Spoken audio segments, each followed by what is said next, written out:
ஹர ஹர சங்கர ஜய ஜய சங்கர ஹர ஹர சங்கர ஜய ஜய. பல குடும்பங்களில் தெரிந்தோ தெரியாமலோ சில செயல்களை செய்துவிடுகிறார்கள். இது சில சமயம் எதிர்வினைகளை ஏற்படுத்திவிடக்கூடும். இது போன்ற சிக்கல்களை எளிய பரிகாரங்கள் மூலம் நிவர்த்தி செய்யலாம் என்கிறார்கள். அந்த வகையில் வறுமையை விரட்டி பண வரவை உண்டு செய்யும் பச்சை கற்பூர பரிகாரங்கள் சிலவற்றை பார்ப்போம்.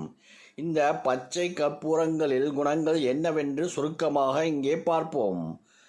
பச்சை கற்பூரம் சீனா, ஜப்பான் நாடுகளில் விளையும் கற்பூர மரத்தின் பட்டையிலிருந்து எடுக்கக்கூடிய பொருளாகும். இந்த பச்சை கற்பூரமானது எந்தவித பக்குவமும் அடையாத மரப்பட்டை மூலம் கிடைக்கின்றது. ஏராளமான மருத்துவ குணம் நிறைந்த இந்த பச்சை கற்பூரம் ஆன்மீகத்தில் முக்கிய இடம் பெற்றுள்ளது.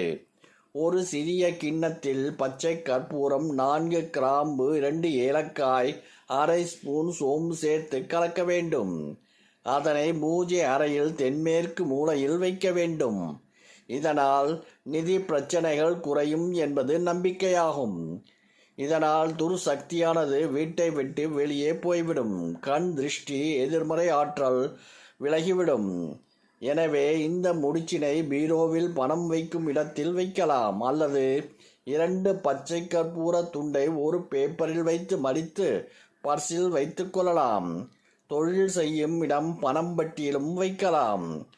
அதேபோல சனிக்கிழமை காலையில் குளித்து முடித்து பூஜை அறையில் விளக்கேற்றி வைக்க வேண்டும். ஒரு தட்டில் பச்சை கற்பூரத்தை பொடித்து போட்டு ஏலக்காய் பொடி, கிராம்பு பொடியை கலக்க வேண்டும். இதனை உள்ளங்கையில் வைத்து சிறு சிறு உருண்டைகளாக உருட்டி கொள்ளலாம்.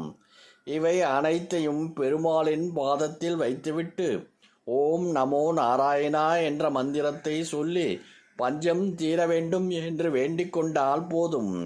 பண கஷ்டம் மெல்ல குறையும். பூஜை அறையில் பச்சை கற்பூரத்தை வைத்தால் ஐஸ்வர்யம் பெருகும். எனவே 4 துண்டு பச்சை கற்பூரத்தை பூஜை அறையில் வைத்து வழிபடுவதால் வீட்டில் எப்போதும் நிம்மதி இருக்கும். அல்லது சாம்பிராணி தூபத்தில் இந்த பச்சை கற்பூரத்தை சிறிது சேர்த்து காட்டினால் எதிர்மறை ஆற்றல் விலகும். அதே போன்று முடக்கத்தான் பச்சை கற்பூரம், கஸ்தூரி மஞ்சள், ஜவ்வாது போன்றவற்றை சேர்த்து அரைத்து அந்த பவுடரை பசு கோமியத்தில் கரைத்து வீட்டில் தெளித்தால் தீய சக்திகள், கண் திருஷ்டி நீங்கி செல்வ செழிப்பு பெறலாம். மேலும் சிறிது கல் உப்பு, பச்சை கற்பூரம் சேர்த்து மஞ்சள் துணியில் முடித்து வாசலில் கட்டினால் திருஷ்டி விலகும். தீய சக்திகள் வீட்டிற்குள் நுழையாது. ஹர ஹர சங்கர ஜய ஜய சங்கர ஹர ஹர சங்கர ஜய ஜய